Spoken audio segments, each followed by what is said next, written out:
Oke, Assalamualaikum warahmatullahi wabarakatuh. Ya, ketemu lagi di tutorial web programming ya. Pada pertemuan kali ini kita akan menjelaskan terkait JavaScript ya. Sebelumnya kita sudah pernah belajar HTML, kemudian CSS ya, teman-teman ya. Nah, selanjutnya kita belajar tentang JavaScript ya. Jadi yang pertama introduction dari JavaScript ya. Apa itu JavaScript ya? Jadi JavaScript ini teman-teman ya, itu berbeda dengan Java ya, itu sangat berbeda ya. Baik dari segi desain ataupun kontennya ya. Karena kalau Java itu biasanya digunakan untuk mobile, membuat aplikasi berbasis mobile computing ya, seperti membuat aplikasi untuk berbasis Android ya. Sementara JavaScript ini digunakan untuk mendesain atau untuk aplikasi berbasis web ya. Ya, itu ya. Beda. Jadi walaupun namanya hampir sama, tapi dia sangat berbeda ya. Nah, di sini ada pertanyaan, why study JavaScript? Jadi kenapa kita harus belajar JavaScript? JavaScript is one of the three language all web developer must learn. Jadi JavaScript adalah salah satu dari tiga bahasa pemrograman untuk web developer, untuk membuat atau untuk pengembang web yang harus kita pelajari. Yang sebelumnya HTML sudah, kemudian CSS, kemudian JavaScript ya. Oke. Nah, kenapa kita harus belajar JavaScript ya? Jadi ada hal-hal yang tidak bisa dikerjakan atau dilakukan oleh menggunakan HTML ataupun CSS, tapi bisa kita lakukan menggunakan JavaScript, teman-teman ya. Ya. Jadi JavaScript ini nanti kita mengenal yang namanya event ya. Event bisa misalnya on click ya, lost focus dan sebagainya ya. Nah, itu tidak bisa dilakukan dengan HTML. Nah, pada implementasinya saya terangkan misalnya kita untuk membuat form validation itu sangat bagus kita menggunakan JavaScript ya. Misalnya gini, teman-teman membuat aplikasi inventory control misalnya gitu ya. Nah, misalnya ketika si user, kalau di web itu teman-teman ya, kalau kita klik tombol simpan aja terus dia akan tersimpan terus ya. Jadi harus ada form validation namanya. Jadi ketika dia masih kosong, ketika diklik tombol simpan dia nggak bisa tersimpan, ataupun ketika dia memasukkan value-nya yang salah, nah nanti ada peringatan. Nah itu salah satu kita bisa gunakan JavaScript di situ ya. Selain nanti JavaScript ini lebih leluasa untuk desain tampilan web ya, lebih hidup ya. Jadi dia karena ada eventnya, ada bisa dengan klik, ada menggerakkan mouse saja, itu bisa dikerjakan suatu event atau suatu kegiatan menggunakan JavaScript. Oke, lanjut aja ya teman-teman ya. Jadi seperti ini.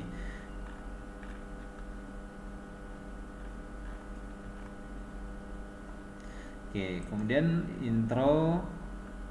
introduction JavaScript ya. Jadi JavaScript ini JavaScript can change HTML content ya.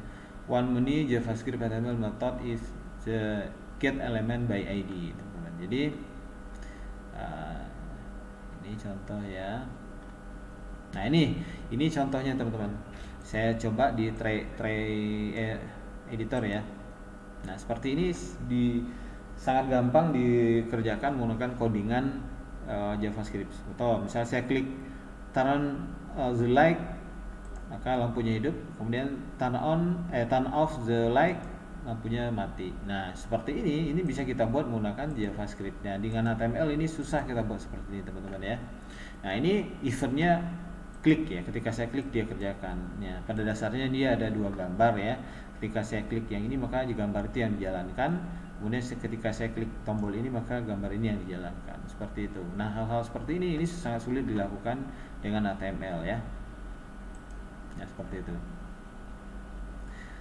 Oke, yang pertama JavaScript can change HTML style ya. Jadi halaman CSS kita juga bisa dirubah menggunakan codingan JavaScript. Contohnya teman-teman di sini.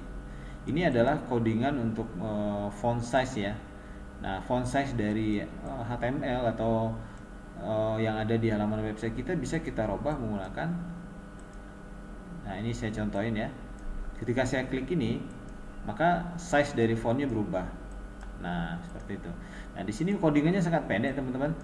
Ini on click, jadi eventnya on click ya. Dokumen dot get element by ID demo style di sini cuma saya ganti style.font_size sama dengan 35 px ya, pixel ya. Klik. Nah, jadi ketika saya klik ini akan dikerjakan. Dia bisa merubah stylenya dengan gampang ketika satu klik. Nah, eventnya bukan hanya klik teman-teman, eventnya banyak ya. Nah, seperti itu. Itu contoh. Ya. Nah, kemudian itu yang pertama. Yang kedua, JavaScript can hide HTML element. Nah, JavaScript ini artinya apa? JavaScript bisa hide ini, menyembunyikan elemen dari HTML. Contohnya seperti ini. Nah, ketika saya klik ini, dia sembunyiin. Ya. Tadinya ini, saya klik ini, dia sembunyiin. Nah, codingannya sebenarnya seperti ini. On click dokumen. Codingannya sangat pendek, teman-teman, nggak usah pakai panjang-panjang ya. Dokumen get element by id demo style display none, jadi displaynya hilang ya.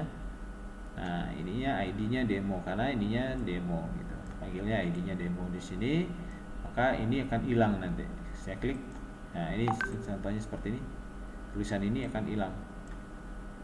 Nah, seperti itu. Nah, ini kita belajar fungsi-fungsi dari JavaScript teman-teman ya. Kemudian bisa menghilangkan elemen dari HTML. Kemudian JavaScript can show HTML elemen, juga bisa menampilkan elemen dari HTML. Contohnya seperti ini, ya. Nah, ini belum muncul yang hello JavaScriptnya muncul. Saya klik ini, dia muncul. Nah, seperti itu. Codingannya sangat pendek, hanya seperti ini, ya. Bisa kita ketikkan codingannya ini di buttonnya. Nah, simple ya, very simple. Oke, kita lanjut lagi. Nah, dia bilang, did you know, apakah kamu tahu, katanya JavaScript dan Java are completely different language. Nah, tadi di awal saya sudah menerangkan JavaScript dan Java itu adalah bahasa pemrograman yang beda atau bahasa yang berbeda ya, walaupun namanya hampir sama ada Javanya. Kalau Java ini bisa teman-teman gunakan untuk membuat aplikasi berbasis Android misalnya. Kalau JavaScript aplikasi berbasis web ya. Nah, berbeda baik secara konsep maupun desain ya. JavaScript was invented by Brandon Eich ya di tahun 1995 ya.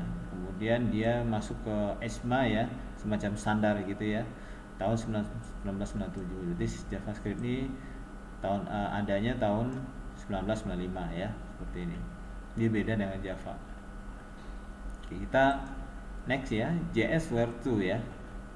Nah, kemudian kita belajar tentang JavaScript ya. Nah, di sini in HTML JavaScript code is inserted between. Jadi di dalam kode HTML, di codingan HTML itu kita bisa insert, kita bisa masukkan codingan dari JavaScript. Nah, dia diapit tanda script seperti ini. JavaScript ini kalau HTML ada HTML pembuka, ada HTML penutup. Kalau JavaScript ini JavaScript pembukanya, ini JavaScript penutupnya ya. Nah, seperti ini. Nah, seperti ini. Kita coba lihat lagi teman-teman. Nah, jadi dia bisa langsung diincludekan penulisannya di dalam HTML, juga bisa dibuat yang terpisah atau eksternal juga bisa. Ya, bisa di penulisannya bisa di inline di dalam bodinya, bisa di antara head pembuka dan head penutup. Nah, itu ya, seperti itu. Ini contohnya kita ketikkan langsung script JavaScript-nya di dalam codingan HTML. Jadi dia ditandai dengan script pembuka di script. Nah, berarti ini codingan dari JavaScript. Nah, ini get element by ID, ID-nya namanya demo, dipanggil nanti ID-nya demo, maka dia akan jalankan ini, dia tampilkan di sini. Nah, seperti itu. Ya. Oke.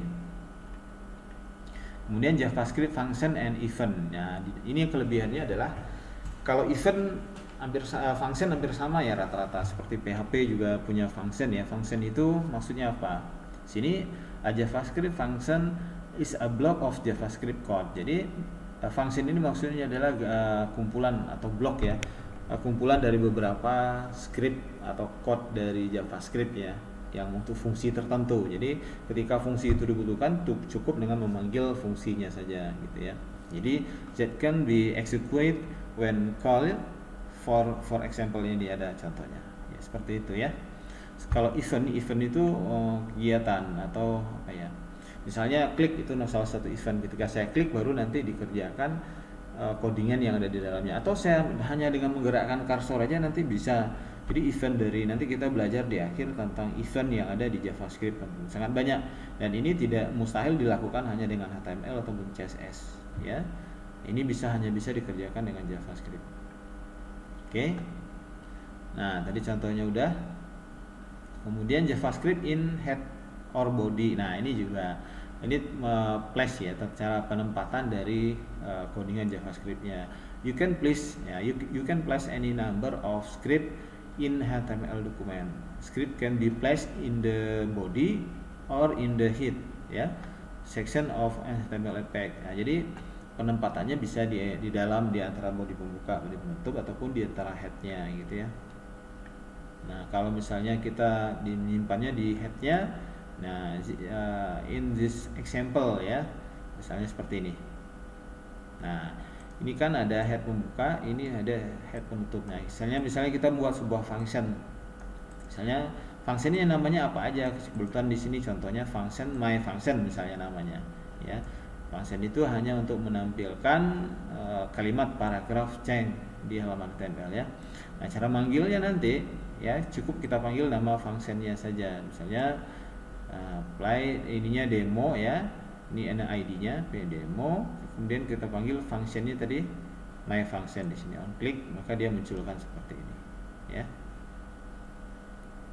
Nah, contoh kita coba jalankan langsung codingannya. Nah, seperti ini.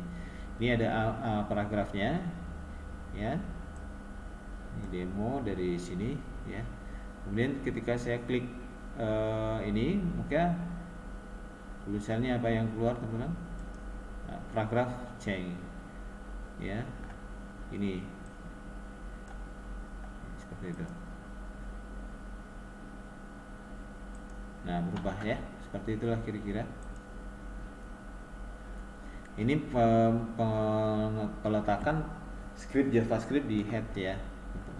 Nah, ini JavaScript in body. Jadi kalau di body juga bisa, teman-teman. Jadi kita inserted di dalam bodinya seperti ini. Nah, misalnya functionnya di sini ada function my function tadi, tinggal langsung dijalankan seperti ini. Langsung bisa jalan ya. Karena ini oke, seperti itu.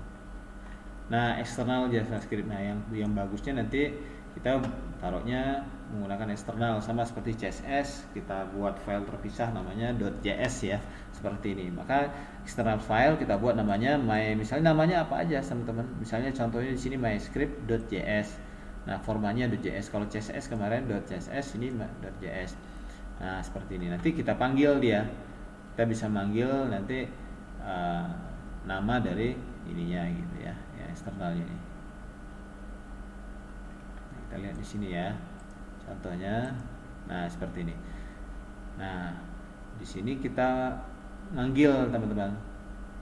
Kita panggil di sini myscript.js. Nah, seperti itu. Maka dia akan jalankan nanti seperti itu. Nah, ya. Sama. Jadi yang bagusnya memang dipisah ya. Yang bagusnya dipisah, dia eksternal ya. Nah, makanya di sini eksternal JavaScript advantage ya. Flexing script internal in external file has some advantage ya. Jadi nanti ada it separate HTML code, jadi dia terpisah, bagus ya. It make HTML and JavaScript easier to read and maintain. Jadi yang profesionalnya kita bedakan dia. Jadi eksternal penyimpanannya terpisah gitu ya. Nah, ini kelebihannya. Nah, kemudian external reference itu an external script can be referenced in different way. Ada 3 cara yang berbeda ya. Misalnya with kita taruh menggunakan dia panggil aja URL-nya. Kalau yang eksternal itu bisa dipanggil tapi full web address. Kemudian ada like atau menggunakan path, kita simpan di dalam sebuah folder, kita panggil namanya. Kemudian without any path, di luar path. Nah, ini contohnya yang full web address seperti ini ya. Kita bisa memanggil JavaScript itu dari website yang berbeda kalau ada ya teman-teman. Tapi harus online seperti ini ya. Kalau nggak online, kalau nggak ada koneksi, dia nggak bakalan bisa kebaca ya. Jadi seperti itu. Kemudian ini yang path ini kita simpan internal maksudnya di dalam folderan kita, bukan online. Nah, kita panggil misalnya di dalam folder file JavaScript kita dengan nama myscript.js ini tersimpan di dalam folder JS. Kita panggil seperti ini, script src atau sort gini. Nanti dia akan jalankan gitu ya. Nah, seperti itu ya. Kita masuk ke yang berikutnya adalah JS output ya, JavaScript output. Nanti JavaScript ini kita pendek aja dengan JS teman-teman ya. Di sini JavaScript display possibilities ya. Nah, jadi display ini untuk outputnya ya, JavaScript output. JavaScript can display data in different way. Jadi JavaScript itu bisa mendisplay atau menampilkan data ya dengan beberapa cara atau jalan yang berbeda. Misalnya seperti ini. Yang pertama ada 4 cara yang berbeda untuk display data menggunakan JavaScript ya teman-teman. Yang pertama ya, HTML element using inner HTML. Contohnya seperti ini. Nah, inner HTML kita menggunakan codingan inner HTML seperti ini. Jadi dokumen get element by id demo dot inner HTML ini, maka ini akan ditampilkan langsung di halaman web kita menggunakan inner. Jadi ini display itu artinya menampilkan di halaman website kita seperti itu ya. Nah, dicoba aja seperti ini. Nah, ini tampil. Ini langsung dijumlahkan langsung seperti PHP teman-teman ya. Nah, ini misalnya saya ganti ya 10. Nah, di run dulu ya. Nah, baru dia muncul di sini. Nah, kalau saya kali misalnya, ini karena try editor ya. Nah, 60. Jadi ini gunakan inner HTML cara yang pertama tadi ya. Saya tutup dulu ini kebanyakan. Oke. Cara kedua document.write ya, cara kedua ini. Document.write. Jadi untuk mendisplay data tadi ya, inner HTML document.write. Nah, seperti ini sangat pendek sekali malah teman-teman. Seperti ini. Codingannya sangat pendek ya, nggak terlalu panjang. JavaScript ini enaknya. Nah, document.write ya. Muncul di sini langsung. Ya.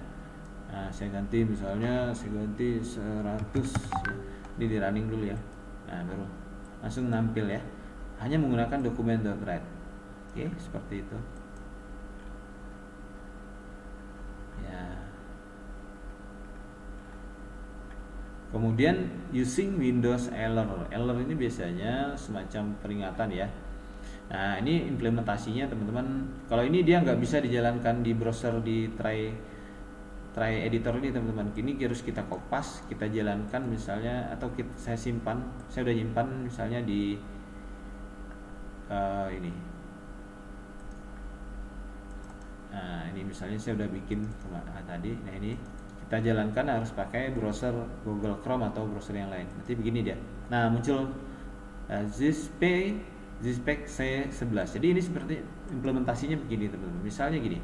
Ini bisa kita gunakan codingan ini untuk validation form. Misalnya gini, terjadi kesalahan dalam menginputkan password misalnya, dia muncul langsung, dia nggak harus buka page yang lain, tapi masih di page yang sama, tapi muncul semacam mistake box ya.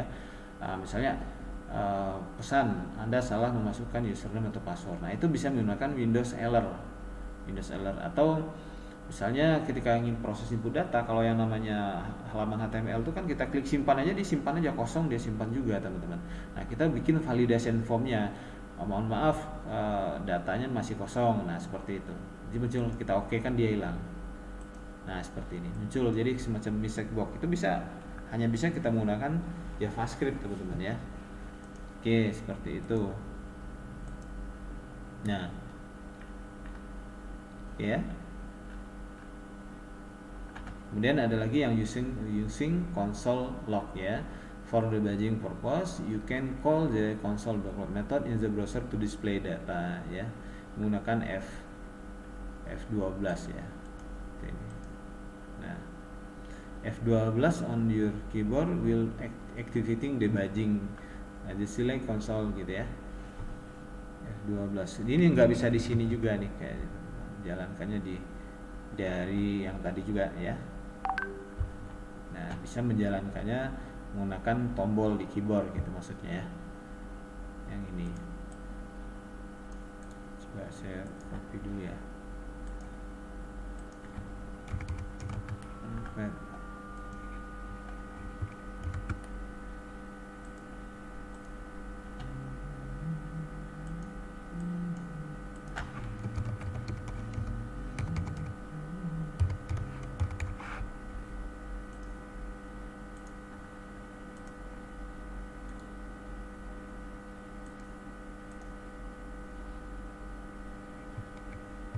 Nah, tadi muncul ya, F12 itu untuk ininya, nah, elemennya.